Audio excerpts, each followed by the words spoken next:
I never knew when and how my relationship with my twin sister became ill-fated.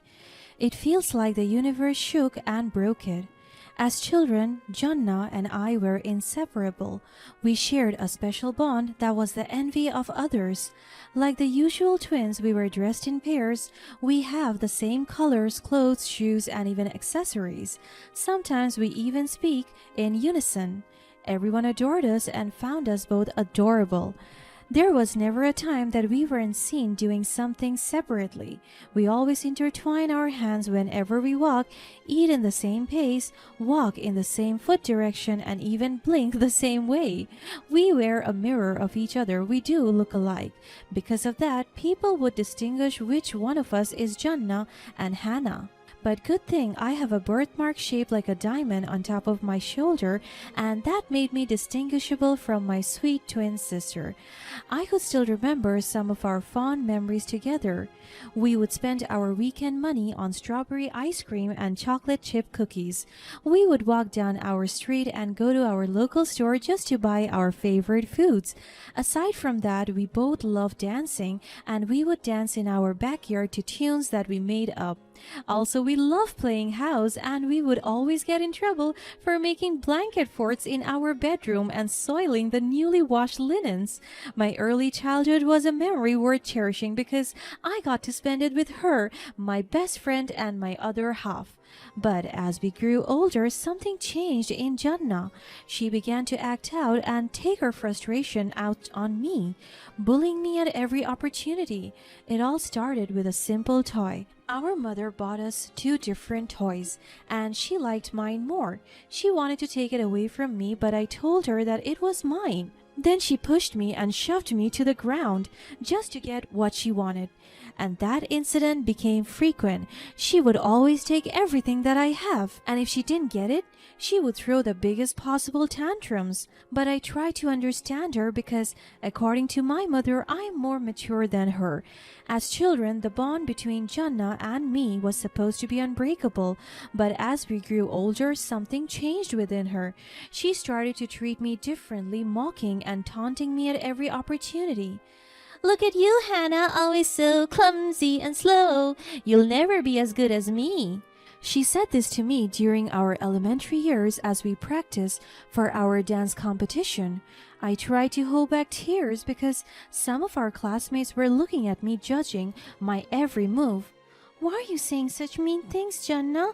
We're supposed to be sisters," I said in a very soft voice, but she countered it with a loud laugh. "Sisters? Ha! You're nothing compared to me. I don't know why Mom and Dad even bother with you." Her words were like knives, piercing my young heart. I couldn't understand why my twin sister would treat me this way. It hurt so much, but I tried my best to hide the pain. "I'm still your sister, Jannah, and I love you." She rolled her eyes, and some of her close friends laughed mockingly at me. "Love me? You're so pathetic. No wonder everyone prefers me over you. Am I right, girls?" Her friends agreed in unison. I tried my best to hold back my tears, but I failed. It started falling quickly. The bullying continued, and no matter how hard I tried to please her, Jannah seemed to take pleasure in tearing me down. I longed for the days when we were close, when she used to be my protector and confidante, but now she had become my tormentor.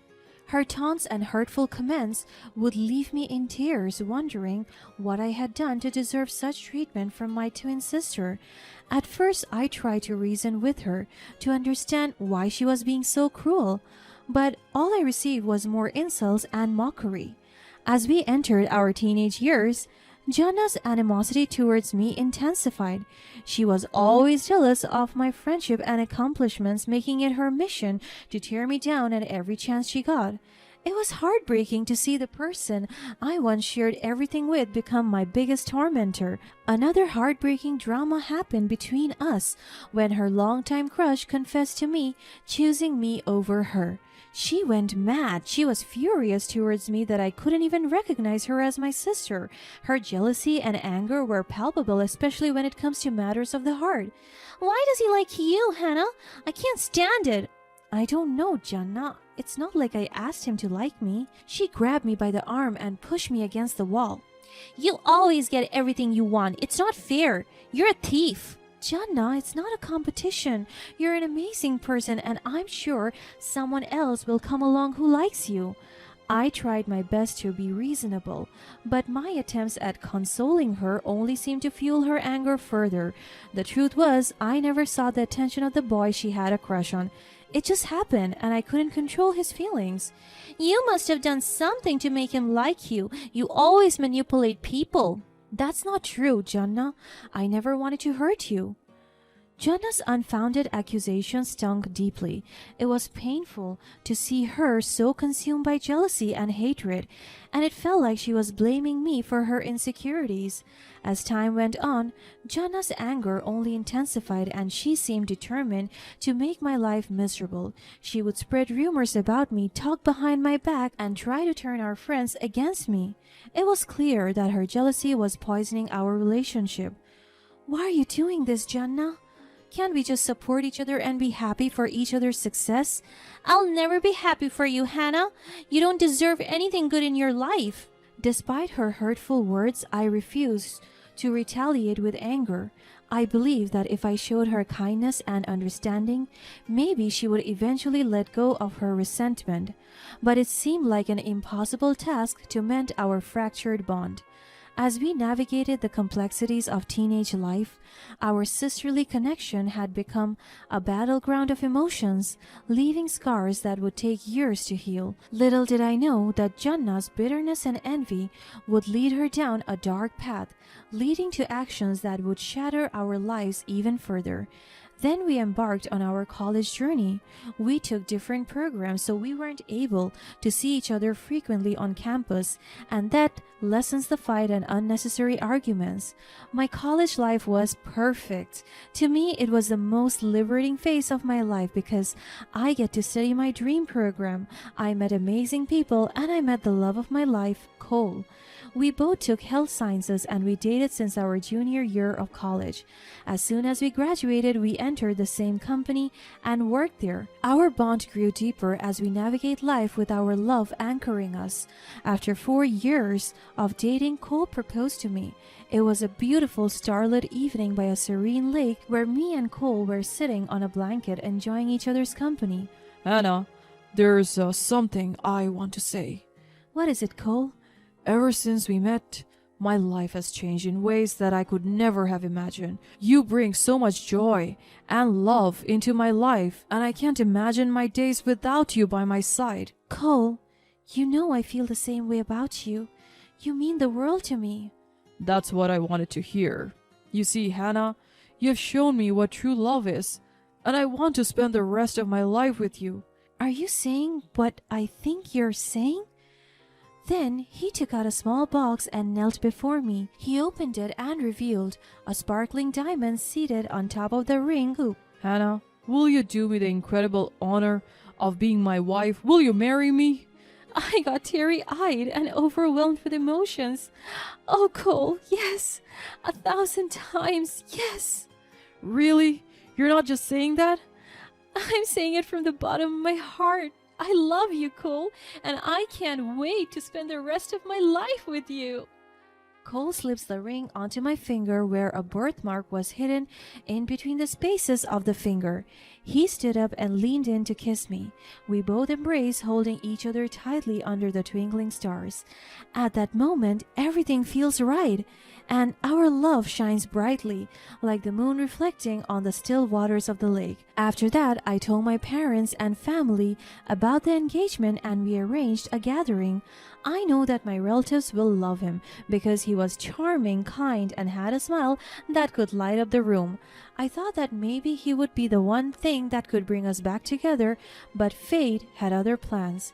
It was also the first time that Jannah would be seeing and meeting him, and in an inevitable event, Jannah fell head over heels for Cole, and in her twisted mind she saw him as yet another possession to take away from me. Throughout the gathering, she became fixated on him. She was flirting with him, but good thing Cole knows how to draw a line and put up boundaries between them. But as we were preparing for the wedding, I was so suspicious because Jannah had been tagging along with us and insisting she be Cole's friend. And it didn't take long for her to manipulate him into falling for her false charms, pretending to be me and winning him over. I was devastated when I discovered their deceitful affair, and what broke me is that 2 days before our wedding, Cole and Jannah disappeared.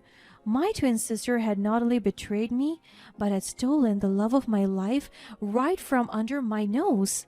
It was a pain that I couldn't put into words, and it left a scar on my heart that would take years to heal. I was so devastated I went straight to depression and grief. My parents couldn't even help to watch me suffer. My life was already perfect, but my twin sister ruined it. She will never be happy for me. She's so selfish. For a decade, I lived in agony, believing my husband had abandoned me for my sister. Question flung into my head, does he like her more? Is she more beautiful than me? I am so confused. But as the years went by, I heard from spectators that during their escape on that day, Jannah was dressed exactly like my style and talked the way I do. They also said that both of them boarded a plane to a certain country in Asia. And the truth was that he was deceived by my flesh and blood. The pain of being betrayed by both my husband and my sister was almost too much to bear.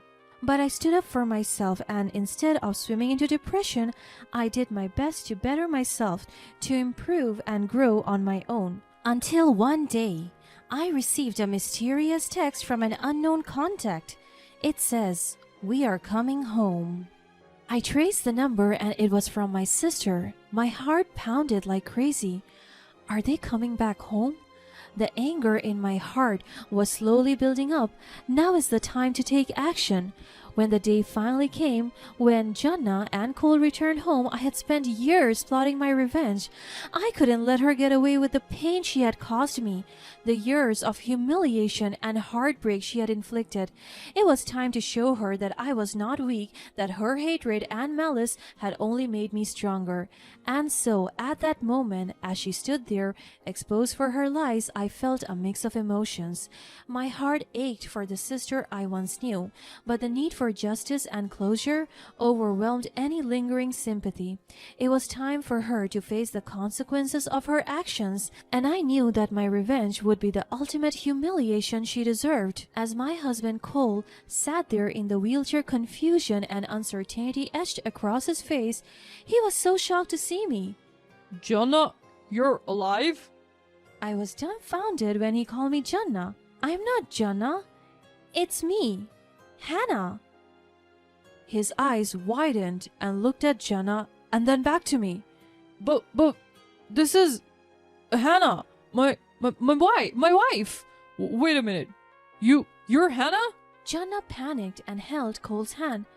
My love, that is Jannah, my evil twin sister. She's dead, right? I didn't know she was still alive. I grabbed Jannah's arms and slapped her in the face. What nonsense are you talking about? Her lips trembled as she saw me angry. Please, I love him. I want him. Don't take him away. Let me be you, please, Hannah. I'm begging. I shook my head as I stared at her with complete confusion.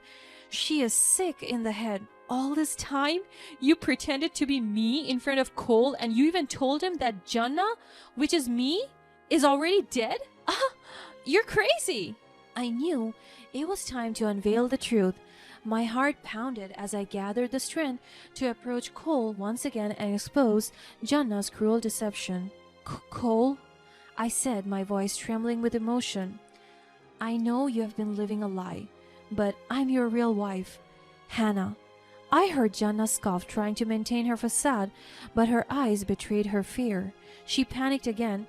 You can't trust her. She's lying, my love. Look, I have a birthmark, see? She pointed to the birthmark on the top right shoulder, shaped like a diamond, just like mine, and by the look of it, I knew it was a tattoo. Without hesitation, I rolled up my sleeve to reveal my birthmark, the real one, which was slightly larger and had a distinctive irregularity. This is my birthmark, I declared, my voice steady now, and I can prove it's me by showing you something only you and I know. I held out my hand and showed him my ring finger, pointing to a tiny mole between the spaces. Cole's eyes widened in surprise and his gaze shifted between Jannah and me. He had never noticed the mole on Jannah's finger because it wasn't there. As the realization dawned on him, Jannah's charade crumbled. Her eyes filled with anger and she tried to come up with another lie, but it was futile. Cole had seen the truth and he was now faced with the consequences of his actions, not just Jannah's deceit. You did this? Jannah kept her silence and panicked even more. Cole fixed his gaze on Jannah, his anger palpable. How could you do this to me, to us? He asked her with intensity, his voice trembling with disappointment and rage. But Jannah, true to her manipulative nature, tried to shift the blame onto me. I did it because I loved you more than she ever could. She never appreciated you, and I thought I could give you the love you deserved. I couldn't believe the audacity of her words. You don't get to play the victim, I said, my voice firm. You have caused us both immense pain with your lies and deceit, but now it's time to face the consequences of your actions. In the days that followed, Jannah was brought to face the consequences of her actions. The truth of her identity theft was exposed and the evidence was undeniable. It was clear to everyone that she had been living a lie for years, deceitfully masquerading as me to steal my husband and tarnish my reputation. As the legal proceedings unfolded, Jannah's true colors were laid bare for everyone to see. Her hatred for me had driven her to commit such a heinous act, and it was evident that her actions were not born out of love, but out of malice and envy. The court's verdict was swift and severe.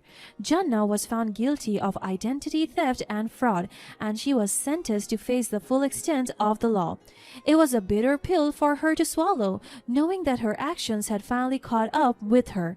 Throughout the ordeal, I remained steadfast in my determination to seek justice, but I couldn't help but feel a mix of emotions. The pain of losing my husband and the betrayal of my twin sister had left deep scars on my heart. However, I had also grown stronger and more resilient, knowing that I had the support of those who truly cared about me. With the truth revealed and justice served, I could finally start to heal and rebuild my life. Cole, realizing the gravity of his mistakes, expressed sincere remorse for his actions. He sought counseling and therapy to understand the underlying issues that led him to be deceived by Jannah's false charms. Despite the immense pain he caused, I found it in my heart to forgive him, and we began the slow and arduous process of rebuilding our relationship. As for Jannah, her life had taken a turn she never could have anticipated. The consequences of her actions left her isolated and abandoned by the very people she sought to control. It was a harsh lesson, and I couldn't help but feel a sense of sadness for the person she once was before envy consumed her heart. In the end, I learned that revenge was not about causing harm to others, but about finding closure and allowing justice to take its course.